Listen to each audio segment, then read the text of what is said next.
चिन्ह का आगे का भेद पढ़ेंगे। हमने विराम चिन्ह के जो भेद पढ़े उसमें पढ़ा पहला पूर्ण विराम, दूसरा अर्ध विराम, तीसरा अल्प विराम, चौथा प्रश्नवाचक चिन्ह। आगे पढ़ेंगे विस्मयादिबोधक चिन्ह। वाक्य में कोई भाववेग तथा विस्मय आदि प्रकट करने वाले या संबोधन वाले वाक्य के बाद विस्मयादिबोधक चिन्ह लगाया जाता है। जैसे अध्यक्ष महोदय, फिर हम विस्मयादिबोधक चिन्ह लगाएंगे, वाह क्या चक्का मारा है। अगला है योजक चिन्ह। योजक चिन्ह का प्रयोग शब्द युग्मों के बीच में, द्वंद्व समास में, तुलनात्मक स्थिति में सा सी से के पहले प्रयोग किया जाता है। जैसे भाई बहन, राज रंग, साथ सा, बर्फ सा, सफेद आदि। संवाद वार्तालाप में नाम के बाद जैसे राम क्या कहा, रेखा कुछ नहीं आदि।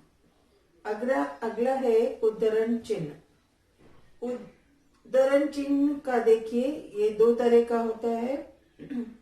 किसी के द्वारा कहे गए कथन को ज्यों का त्यों लिखते समय अथवा किसी पुस्तक के लिए मूल वाक्य को उतारते समय इस चिन्ह का प्रयोग होता है। ये दो तरह से प्रयोग में आते हैं। पहला इखेरा उद्धरण चिन्ह। दिनकर का पूरा नाम श्री रामधारी सिंह दिनकर है, तो दिनकर को सिंगल इन्वर्टेड कोमा में लिखेंगे। अर्थात किसी के उपनाम, किसी पुस्तक कविता के नाम को चिन्हित करने के लिए इसका प्रयोग किया जाता है। किसका प्रयोग करते हैं? इकहरा उद्धरण चिन्ह। जैसे गोदान। गोदान किसकी लिखी हुई कृति है, उपन्यास है? प्रेमचंद की प्रमुख उपन्यास है। दूसरा इसी का है दोहरा उद्धरण चिन्ह। जब किसी व्यक्ति का कथन मूल रूप में उल्लेखित हो तो वहां दोहरा उद्धरण चिन्ह काम में आता है। जैसे सुभाष चंद्र बोस ने कहा था, तुम मुझे खून दो, मैं तुम्हें आजादी दूंगा। अगला पॉइंट है विवरण चिन्ह।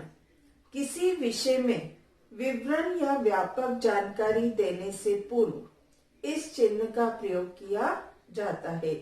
जैसे क्रिया के मुख्य दो भेद हैं, अकर्मक और सकर्मक।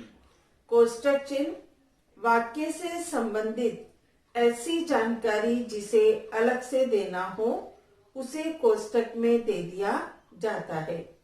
कोष्टकों का प्रयोग प्राय वाक्य के बीच में होता है। जैसे गांधी। गांधी किसके लिए आया है? महात्मा गांधी सत्य के पुजारी थे। क्रम सूचक अंकों और वर्णों के साथ, जैसे एक, क आदि।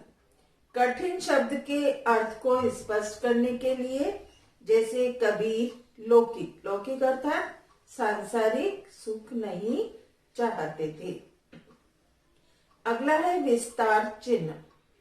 किसी गीत या कथन को बार बार दोहराने के लिए इसका प्रयोग किया जाता है। जैसे ओम जय, नाविक निज पतवार आदि। लाघव चिन्ह शब्द का संक्षिप्त रूप बनाने के लिए इसका प्रयोग होता है। जैसे डॉक्टर के लिए डॉ, रामलाल गुप्ता के लिए राला गुप्ता आदि। इसे संक्षेप सूचक चिन्ह भी कहा जाता है। तो आज हम इतना ही पढ़ेंगे और बाकी कल पढ़ेंगे।